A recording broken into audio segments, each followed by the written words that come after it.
Caros amigos, irmãos e alunos, neste vídeo estaremos trabalhando um tema bastante interessante e significativo. Ensino participativo na escola dominical, uma nova perspectiva para a docência cristã. Eu gostaria de começar, de introduzir essa minha palavra me valendo de uma citação de Paulo Freire, de uma palavra dita por Paulo Freire em uma das suas brilhantes palestras. Não há docência sem discência.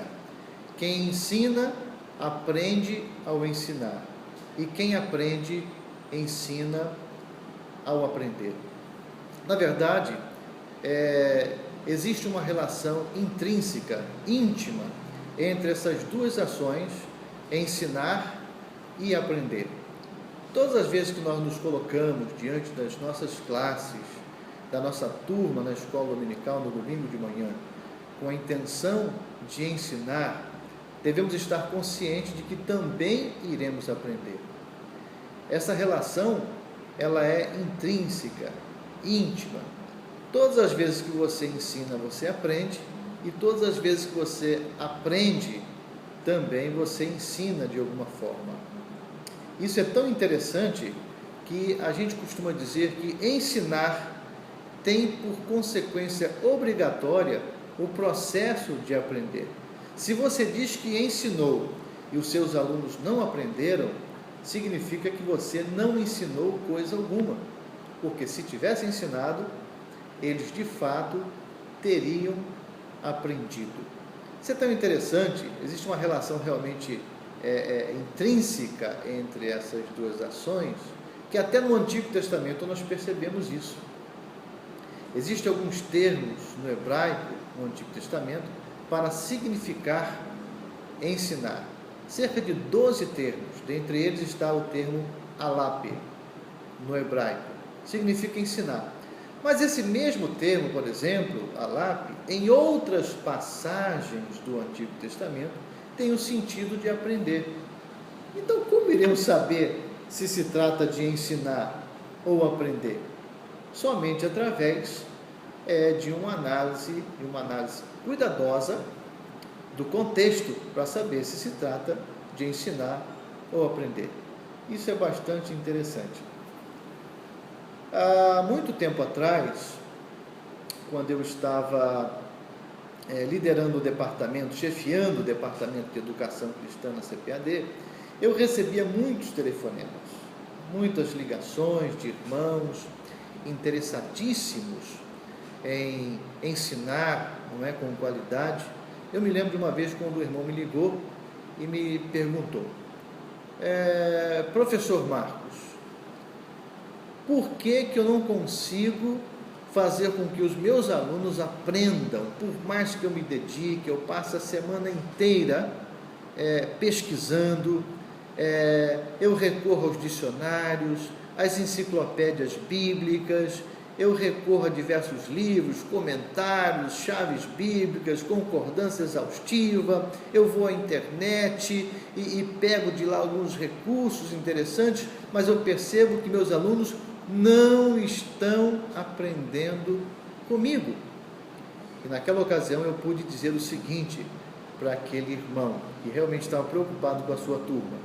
Eu disse a ele que o problema do aprendizado é que o professor nunca vê o aluno nunca vê o seu professor aprendendo, porque ele só tem diante de si o modelo do ensinar. Ele não tem diante de si o modelo do aprender. Então ele nunca vê o seu professor aprendendo, porque o seu professor, ele não é humilde, nunca se mostra aprendendo, ele não tem o modelo moral do professor aprendiz. Ele não sabe como aprender a aprender. Se esse professor fosse humilde e se mostrasse aprendendo, esse aluno concluiria: é assim que se aprende? E começaria, de fato, a aprender. Sêneca, um grande filósofo da antiguidade, um filósofo romano, ele disse assim em latim: Hominis dum docente dicente. Ou seja, os homens, enquanto ensinam, aprendem. E é uma grande realidade. Guimarães Rosa, grande Guimarães Rosa, ele disse certa vez: mestre não é quem sempre ensina, mas quem de repente, aprende. E Charles Spurgeon, grande pregador, na verdade o príncipe dos pregadores, disse certa vez: o que deixa de aprender também cessa de ensinar. Então, se você fechar as portas para o aprendizado, você não vai ter condições mais de ensinar os seus alunos.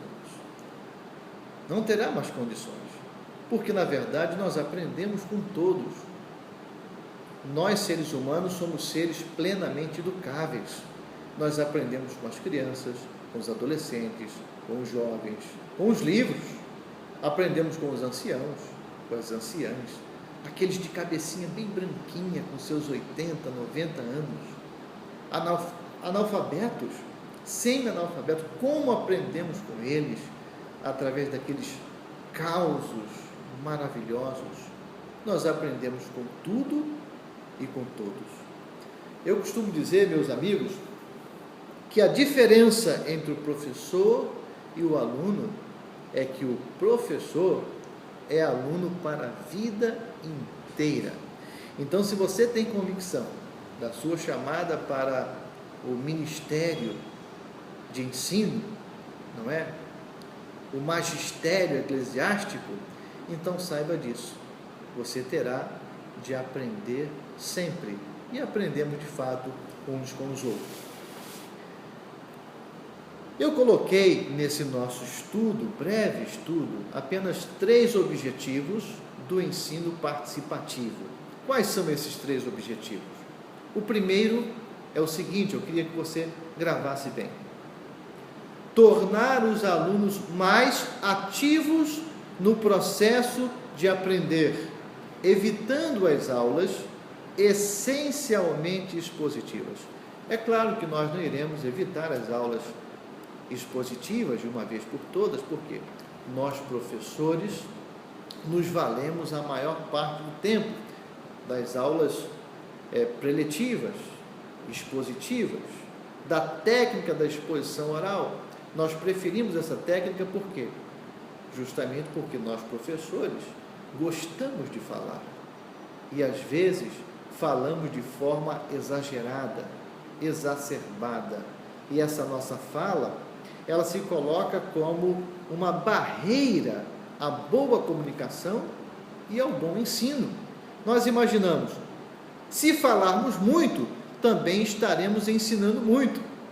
Ledo engano, às vezes a nossa fala atrapalha o nosso ensino, porque devemos permitir que os nossos alunos também falem, cada qual por sua vez, para que possam aprender de verdade. Então, tornar os alunos mais ativos significa que eles deverão, para aprender, trabalhar, se esforçar, labutar, fazer alguma coisa na prática para que eles possam aprender.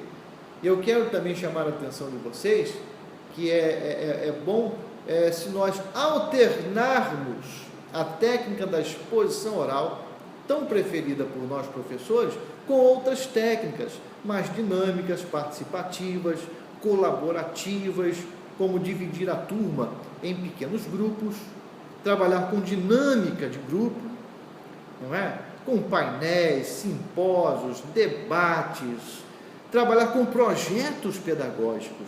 Algumas pessoas me perguntam, mas como vamos trabalhar com projeto pedagógico, por exemplo, na escola dominical, num domingo de manhã, em apenas uma lição? Claro que não.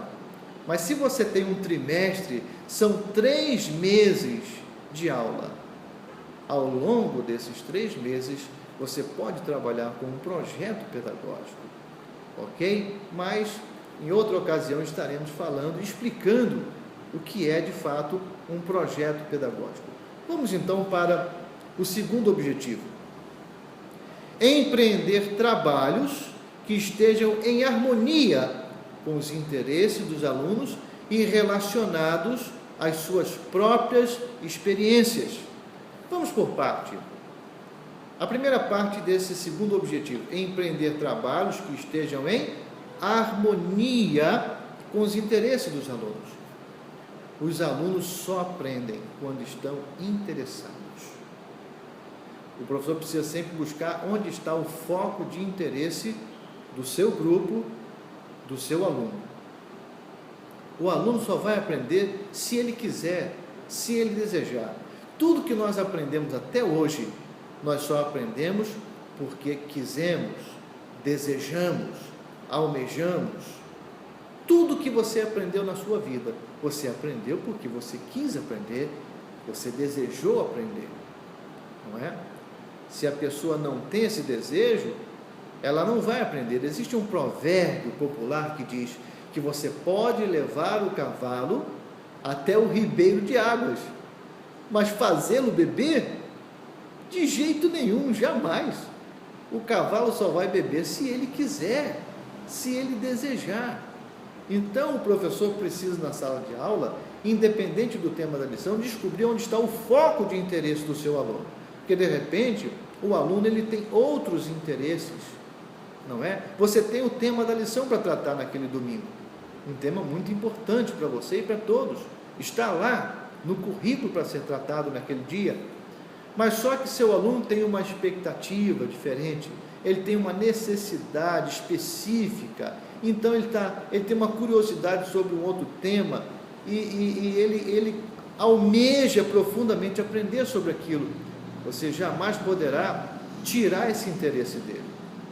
De repente você pode falar com ele com calma, que vai tratar desse assunto num outro momento, numa outra hora, ou você pode simplesmente pegar o foco de interesse dele e trazer de uma maneira muito sutil, não é? Didaticamente, estabelecendo pontes, enfim, trazer esse interesse dele para o interesse geral da lição. Aí sim, aí ele não perderá o interesse e aprenderá o que você estiver ensinando. Isso é importante. Vejam bem, nós temos aqui a segunda parte desse segundo objetivo. Empreender trabalhos que estejam em harmonia com os interesses dos alunos e relacionados às suas próprias experiências.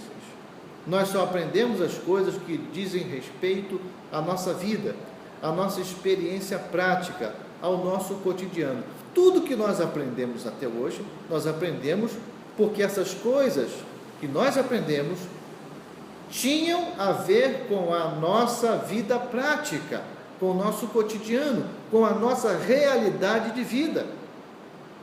Então, o que o professor deve fazer? Aproximar o máximo possível essas lições do Antigo Testamento, não é? Essas lições da Bíblia, de modo geral, à realidade de vida dos seus alunos hoje.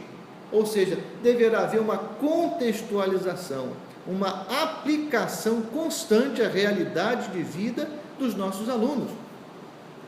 Não adianta simplesmente dizer: Abraão foi chamado de Ur dos Caldeus, Abraão foi um exemplo de fé, um modelo extraordinário de fé, e contar vários episódios acerca da vida do patriarca e dizer: olha, aqui está um exemplo, um modelo de fé que devemos seguir. Digamos que de repente apareça um aluno na sua sala, aquele aluno perguntador, questionador, inquisidor, aquele aluno que quando chega lá no canto da sala, você diz: ai meu Deus, ele veio, mas eu orei tanto, eu quis tanto que ele não viesse. Mas esses alunos, geralmente eles aparecem, não é verdade? E esse aluno de repente lhe indaga, ele lhe pergunta: professor, o que é que eu tenho a ver com esse homem que viveu há mais de 4.000 anos atrás? Como vou me haver diante dos meus problemas, do meu relacionamento com a minha vizinhança, os meus parentes, os meus amigos, as coisas do dia a dia? Como vou me haver diante de uma tentação real de Satanás? O que vou fazer na prática? É necessário contextualizar e aplicar todas as histórias do Antigo Testamento, do Novo Testamento, enfim, da Bíblia Sagrada, à realidade de vida, para que as pessoas possam saber como aplicar isso em suas vidas na prática. Digamos que você seja um professor de geografia bíblica, um expert em geografia bíblica, e diga: Abraão foi chamado de Ur dos Caldeus, da região mesopotâmica, entre os rios Tigres e Eufrates. Você dá toda a situação geográfica, mas de repente aquele aluno inquisidor, perguntador, ele chega e diz: professor, eu posso localizar essa cidade de Ur dos Caldeus no meu atlas geográfico universal atualizado?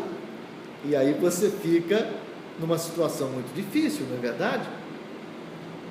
Então o que deve fazer?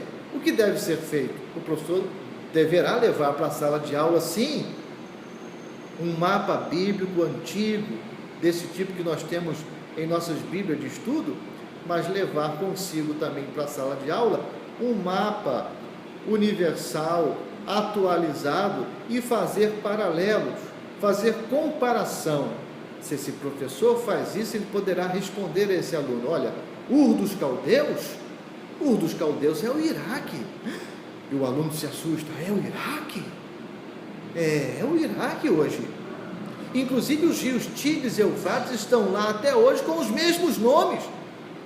E esse aluno então ele fica espantado: meu Deus, mas como é que pode? Então a Bíblia é um livro atual, eu posso confiar nela, ela é um livro para os meus dias, ela tem tudo a ver comigo hoje. E esse aluno começa a entender melhor as Sagradas Escrituras, porque todas essas mensagens podem ser aplicadas à sua vida real, ao seu cotidiano. E por fim, o terceiro objetivo é promover a integração e a cooperação entre professores e alunos na sala de aula. É claro que aí é interessante a participação ativa de todos os alunos.